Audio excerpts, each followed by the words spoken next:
একবার একটি জঙ্গলে একটি বাঘ একটি ছাগলকে লক্ষ্য করে তার শিকারে নেমেছিল।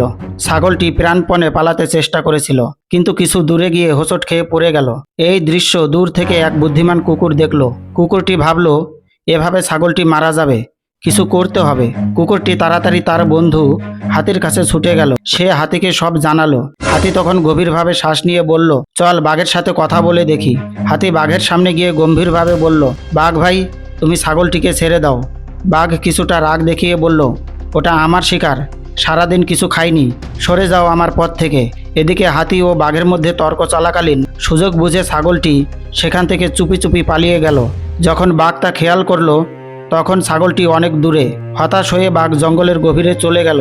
এরপর ঝোপ থেকে বেরিয়ে ছাগলটি কুকুর আর হাতিকে বলল, তোমাদের সাহায্য ছাড়া আমি আজ বাঁচতে পারতাম না। ধন্যবাদ বন্ধুরা। এইভাবে কুকুর ও হাতির মধ্যে আর ছাগলের প্রাণ বাঁচানোর গল্পটি জঙ্গলে ছড়িয়ে পড়ল। এই গল্প আমাদের শেখায় কৌশল ও বন্ধুত্ব অনেক বড় বিপদ থেকে রক্ষা করতে পারে।